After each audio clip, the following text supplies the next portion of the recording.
Welcome to Manifest This, Believer versus Skeptic. I'm Sharon, your resident skeptic who asks all the tough questions. And with me is Jennifer Neal, our manifesting maestro. Whether you're rolling your eyes or raising your vibration, we dive into all things manifestation, mindset, and energy from every side. Hit subscribe, settle in, and get ready for spirited debates, surprising experiments, and laughter on the journey to creating a life you love. Hi, Jennifer. How are you? I'm good. That's fantastic. So we are just about there, that smoking time of the year. I know. So I thought today we could talk about a very real, very timely topic. What happens to your energy and your frequency and your manifestation power when your life is packed to the absolute brim? Too many plans, too many kids' events, too many parties, too many presents to wrap, too many turkeys, too many expectations pulling you in 1,000 different directions. I've been there. You've been there. We're going to talk about that today. That sounds like overwhelm. And for most people, it's not just too much, it's too expensive and too time consuming and too emotionally draining. For some, it's too guilt inducing. And somehow, we are supposed to manifest a magical life on top of all of that. But the good news is you can. And today we're going to talk about how. Always the believer, Jennifer. I love that about you. Yeah, but I'm practicing alongside all of you too. Like, I need this. Yeah. So we're going to talk about the real reason overwhelm just tanks our frequency. And let's just start with the obvious. People are overwhelmed because they have too much to do and not enough time or energy. So why does this need to be spiritual? Well, because overwhelm isn't about the volume of tasks, it's about the vibration behind the tasks. Two people can have the exact same to-do list. We see this all the time, right? Two people can have the exact same kids, sports, cooking, job, partner. One is energized and the other one is suffocating. But isn't that like personality or maybe even your support systems? Yeah, partly it is. And again, we talked last week about how we play roles, right?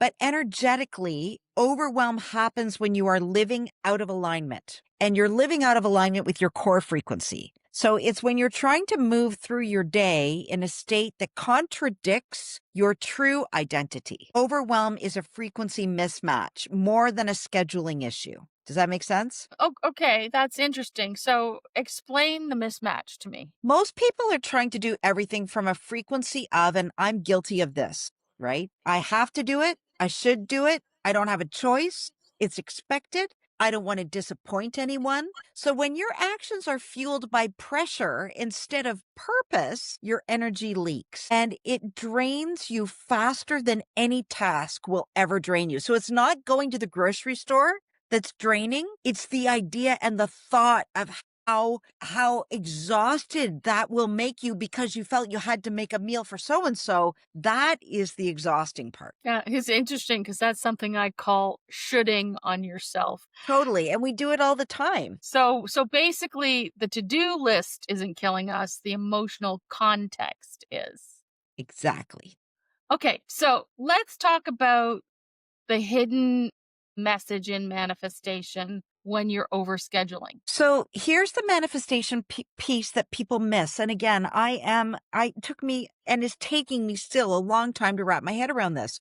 When your life feels too full, it's a sign that the universe is showing you where your boundaries are outdated, or where, again, I like to use the word story instead, where your story is outdated.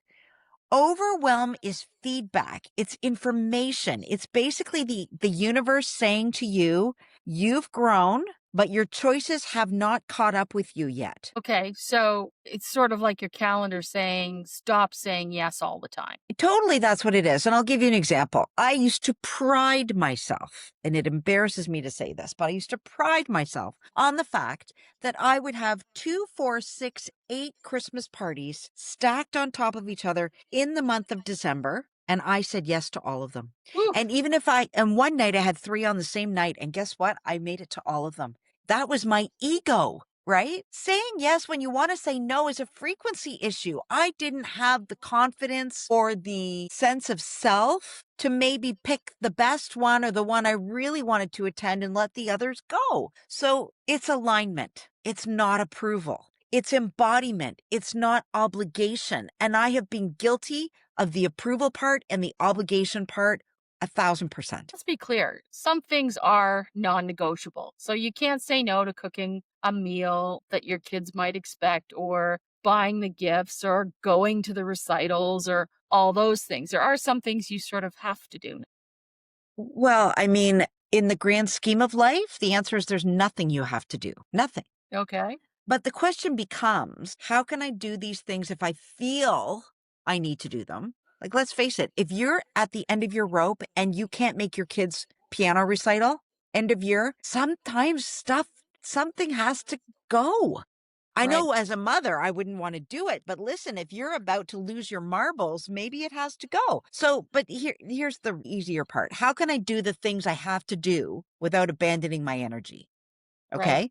So, because manifestation is not about eliminating responsibility, it's about protecting your frequency while you handle responsibility. Let's focus there. Okay. Like that sounds a lot more realistic because I can imagine if you miss your kid's piano recital, either you're going to be in therapy or your kid's going to be in therapy. Probably, So which you is a sort of have to shame. do it. Right, which is a shame that we do have put that pressure on ourselves, but yeah, so how do we keep our frequency stable when life is not? There are 3 micro practices that can shift your entire holiday season energetically for the good. Okay. Okay? So, number 1, try to do things from choice, not pressure. So, before every task, ask yourself, how would the aligned version of me choose to show up here? Even if you have to do it, you can still choose the energy that you bring. Okay, so again, we're kind of getting into that reframing instead of resisting. Exactly. Like as we talked about last session, a new Christmas Eve that you've never had before in 22 years and it's not what you want. Resistance will drain you more energetically than action ever will. So how can you turn it around to feel good about it? Do you think we spend a lot more time thinking about it than we actually necessarily need to? And sometimes it's just making the choice? Yeah, totally. Again, it's like it's that awareness piece. Once you realize that you've got your knickers in a knot, as my mom would say, you've got your knickers in a knot about this thing, make a different choice. Think a different thought, Yeah. right? Yeah. Okay? Okay, what's your next tip here? Micro presence. And I mean presence as in your ability to stay focused on something, not presence on is as in what Santa Claus brings. Instead of thinking about the 400 things left to do, focus on the one thing you're actually doing. Okay. Okay. Wrap one gift, make one dish, attend one event. Just do it. Like this isn't just come at Christmas. Sometimes we all have a day that is so overwhelming or a week that is so overwhelming. We're not sure how we're going to get through it. Just get up the next day. That's what I say to myself. Just get up the next day and do one thing in front of the next. Right. Okay, so that makes a lot of sense. And I will say that when I just do one thing at a time, I'm fine. It's Totally. mentally the juggling that starts to kill me when I'm trying to do 15 things at once. And I'm a person who like if I'm doing something, I'm hyper focused. So if somebody is pulling me in another direction or asking me to do something else at the same time or firing questions at me, I get really frustrated because I get hyper focused on the one thing I need to do, and I don't like to be pushed off that track. So I can see how doing the one thing at a time would help me substantially. Totally. Like mental multitasking lowers your frequency instantly because you're no longer focused on the task at hand. Or like this isn't new to anybody. Thinking in the forward future is anxiety inducing, and thinking from the past is always depressive. If we can stay right here, right now, in what we're doing right now, you will find joy there. I promise you. Whoa, whoa, whoa, whoa, whoa. Hang on a second. What I just heard you say is it's now not just overwhelm to control the overwhelm, but it's also to find the joy in it. Yeah. Well, it's the byproduct. If you and I stay on this podcast right now and we're so fixated on each other and on the conversation and we're following along and we will find joy. But if I'm looking at my calendar in between lines with you, in between conversation with you, and I'm looking at that next 11 o'clock appointment that I got to get to, and I've only got 15 minutes, I'm no longer am I joyful. I'm now stressed out. Will give you one caveat in all of this, and All right, that what is it? is if you're having the podcast with me, it's perfectly okay to pet the cat. Okay, fair enough. You can Fair enough. multitask But that's the an cat. energy regulator. That's an energy regulator. Okay, so give me the next thing, the third suggestion. So often we sit in that multitasking rumination and we actually never get on with it. So number 3 is regulate and take action. Take 20 seconds, literally take 20 seconds to breathe before doing anything that feels heavy. It's a frequency reset. We're going to do it right now. Okay. Everybody that's listening, I want you to breathe in for 4. I want you to hold for 4. I want you to exhale for 4. I want you to hold for 4. It's called box breathing. Let's do it together because you might need it over the holidays. Ready? Breathe Okay. in for 4. And hold for 4. And exhale for 4. And hold for 4. How do you feel? Like I'm 4 seconds short because That's called that was that is only called 16. That's called a box breath. You can use it anytime. You make a 4, 4, 4, 4, 4, make a box. Think of it as you're doing it. 4 up, 4 across, 4 down, 4 across. It will get you out. So 20 seconds to breathe before you do anything that feels a little bit heavy. Like maybe you have to tell someone that you can't make it to their Christmas party, or maybe you have to let down the PTA because you can't make the cookies. Like just take a breath. Mhm. That is a frequency reset. Okay, great. So let's look at the holiday identity conflict next. So, one thing I see is people, as we've discussed before, feel obligated to play roles that they've outgrown: the hostess, the glue of the family, the perfect gift giver, the fixer, or the one who remembers everything. Totally. Identity conflict is a huge frequency disruptor. And every time you step into an outdated identity or an identity that you think you should have, your energy collapses a little. And I'm going to give you an example. I have this magical romantic idea that there you go about your shoulds, that I should wear a certain dress on Christmas Day. So I actually saw this dress, a Banana Republic dress. This girl looked so super cute, and she was pulling a Christmas tree with this plaid dress on. And so when I was in Vegas on the weekend, I pulled my boyfriend into Banana Republic to take a look at this dress. In my head, it was the quintessential Christmas dress. And my boyfriend turned to me and said, "Jen, you're way too hot for that dress." What? And I went, "Oh my gosh, thank you for saying that," because I was trying to be this virginal Norman Rockwell, thought that I should be pulling that off on Christmas Day when really, I wanted to wear sequins. Sequence is what I meant. Identity conflict is a huge, and if I would just own who I am and what I like and what I want to wear, I wouldn't fall out of my energy all the time. Okay, so how do you deal with that? You just can't stop being the responsible one. No, I don't think you stop the role. You just stop the version of the role that drains you. And really, it's about understanding who you really are. Okay. So give me a couple of examples. So, for example, I host because I love creating a space is different from I host because no one else will. And if I don't do it, nobody else will do it. Okay, that's pretty powerful. Okay. Yeah, it's huge.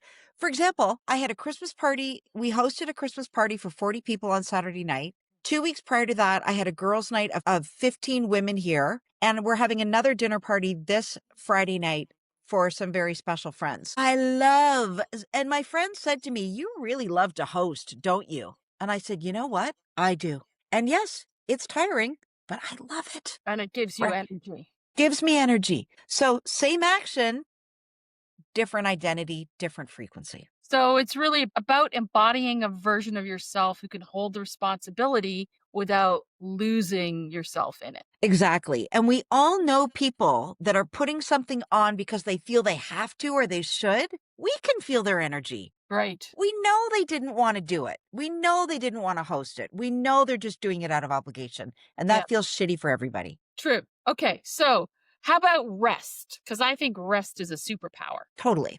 Nobody's Rest is resting. Nobody's It right is. December. Rest is not a luxury, though. It's an energetic strategy, right? So we all know how important sleep is. We all know when we don't get it, how it affects us in our day. Rest keeps your receiving channel open. When you're exhausted, your frequency drops into survival mode. And survival mode can't attract abundance, ease, or clarity. Okay, but what if someone legitimately doesn't have time? Then they need to micro reset or rest, not major rest, maybe. So here's some micro rest examples: sitting in your parked car for 60 seconds before going inside to the shops. And don't lose it if someone is hooting for you to get out of that spot. That happened to me yesterday. Who cares? Right? You're right. Close your eyes.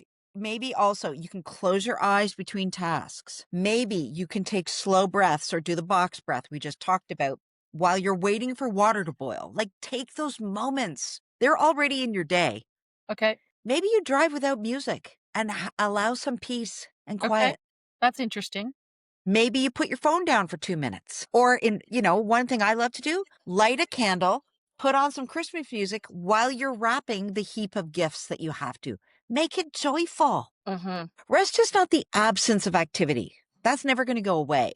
It's about the presence of ease. And here's the other thing that I would say, because I like a little bit of physicality in what I Yeah. do. So going for a walk, nature is always good. In my part of the world, I might walk on the beach. In your part of the world, with all that snow outside your window, that lovely evening where it's kind of dark and the snow is fresh, and you can hear that light crunch and feel the snowflakes on your face and your nose and your eyelashes is also a moment as well. Yeah, for sure. Take the moments where you can. Find the joy. Okay, so how do you manifest what you want even when you're overwhelmed? This is where you come in. So, and as constantly say, I am a work in progress as well, but manifestation still works when you're busy if you stay emotionally aligned. Okay, Okay. tell me more about that. So here's the formula for that: anchor into your desired identity. Say to yourself, who do I want to be this season? Who do I want to, or maybe who am I becoming?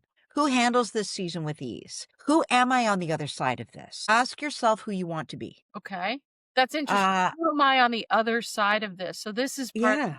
the forward looking into the new year. How did it all go? That sort of Yeah. thing we do at the end of business projects, right? We talked about this. Write the letter to Santo. How do you want this season to go? Who do you want to be? Yeah. How do you want to feel? What do you want to do? Okay. What's the Okay. next tip?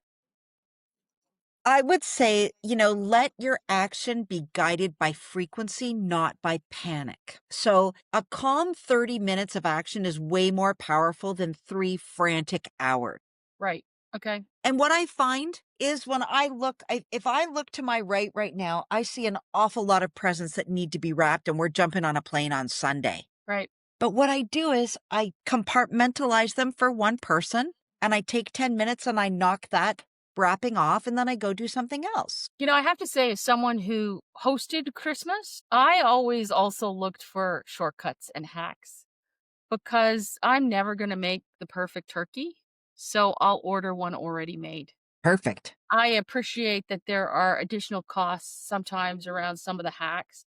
And some Yeah. of the hacks are things that you can do that, don't cost you any money. But, you know, do you need that extra side today? That's a great point. And I'll tell you, I used a hack at Thanksgiving this year where instead of cooking a turkey, I just bought a turkey breast. Yeah. And I bought it from Loblaws. Like, I didn't go to the butcher. So there are hacks available if we will wrap our Norman Rockwell heads around it, Right. And right? maybe even too, some of it is just making sure that Christmas looks different sometimes. Like, Yeah, for sure. does it have to be that big turkey dinner, or, is everybody okay if we order in Chinese this Christmas and just do it? Totally. But there's even still another answer there, which would be my number 3, is like, decide that you get to have both. Okay. Decide that, and this is the manifestation shift. So what? You're busy. We're all busy, right? But decide that you get to be busy and abundant as well. Decide that you get to show up for your family and you get to stay regulated. Make these intentional decisions. Maybe you get to create the magic without the self-sacrifice all the time. Okay. So much of this is in our head. Your energy doesn't have to collapse until you decide that it has to. So that's the part I think that everybody struggles with. believing that they're allowed to take care of their dreams while taking care of everyone else. Totally. Like, listen, we all have martyrs in our life. I'm sure we've been martyrs in life. Like, nobody likes a martyr. So by saying, you don't necessarily have to choose between chaos and calm, you can manifest choosing between both of those worlds. It's just, you don't have to choose. You just integrate. Okay, so any sort of last thoughts you might have for us? Listen, if you're listening to this and you're feeling stretched thin and you're feeling pulled in every direction, or like every December is eating you alive, and I have been there, I can't say I'm there anymore, really. Know this, your frequency has much more influence than your calendar. Okay. And you're allowed to make those changes if you need to. 1000%. The season doesn't need a different version of your schedule. It needs a different version of your energy. And I think, Jen, on that note, it's the perfect way to end the holiday season for us and wish everybody a wonderful Christmas, some great times, whether you're with people or not, to truly enjoy yourself and take a moment for yourself. And we wish you all the best for the holiday season. Happy Christmas, happy holidays, everybody, to one and all. And next week, we're going to start talking about the new year. Thanks for tuning in to Manifest This, Believer versus Skeptic. If you enjoyed today's conversation, share it with a friend, believer or skeptic. And don't forget to leave us a review so others can join in the debate. Plus, check out Jennifer's TikTok account, Manifestation RX, where she writes daily prescriptions for manifesting your dreams. Think practical tips with a dash of magic. We love hearing your questions and stories, so tell us what you're manifesting or questioning this week. Until next time, keep an open mind and maybe manifest a little magic.